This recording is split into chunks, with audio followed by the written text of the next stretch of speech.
If Shiv is considered to be the Lord of Lords, then why does he pray to Rama? Shouldn't Rama be the highest authority, as even Hanumanji prays to him? First of all, you tell me, God is one or many? Think and tell her, don't repeat like parrot. God is one or many? Pakka. So then this question only is dissolved. Because they know Shiva and Rama and Hanuman, they are manifestations of one Lord. Then why is Shiva meditating on Ram? To set an example for us that each of us also must have an Ishta Devata. If Bhagwan is having an Ishta Devata, why should I not have? One aspect. Two, all of us need an altar of surrender. Shivji's altar of surrender is Ram. Krishna's altar of surrender is his own Guru, Sandipani. Everybody needs an altar of surrender. Ego, if it has to go, there is only possibility is what is my altar of surrender and dedication. It can be country, it can be culture, it can be a cause, it can be anything. But the highest altar of surrender which can satisfy us is only Bhagwan. Nobody else, nothing else. Because everything else is finite, temporary. Hence, every deity will have some altar of surrender. To say that the Supreme is beyond all these forms. That is non-dual, absolute, nameless, formless, attributeless Brahman alone. And in that there is no duality, no creation, no creator, no devotee, no Lord, nothing is there in that state. But how do you experience that state? Only when this small little ego which is creating division, that goes. So even deities have their own Ishta Devata or their own Guru. Bhagwan Ram and Bhagwan Krishna, when they took avatar, where is the need for them to go to a teacher and learn? But Vasishtha Rishi and Vishwamitra Rishi are the Guru of Bhagwan Ram. Bhagwan Ram surrenders there.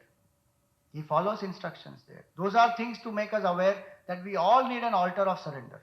Each of us have to ask ourselves, what is my altar of surrender? And that altar is the greatest. In that I lose myself. Then there is happiness and peace. So that is one part of the question. Shouldn't Rama be the highest authority as even Hanumanji prays to Ram? Every deity is a manifestation of the Supreme only.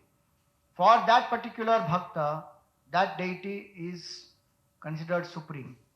So if you read Shiva Puran, Shiva will be the supreme, everybody else will come below that. If you read Devi Bhagavat, you will see Devi as the supreme and Shiva will be lying at the feet of Devi. If you read, Bhagavat Puran or you read this Vishnu Puran, there Vishnu will be the supreme. Because for a bhakta, the bhav has to be, I am worshipping the Supreme Lord. And once I worship that Supreme Lord, everything else I don't need to worship, so that the mind becomes single pointed. There is no question of fighting. This fighting is all human mind. Your God is lesser and my God is more. There is no your God, my God. There is one God and you are that. Until I don't understand that, I will keep fighting.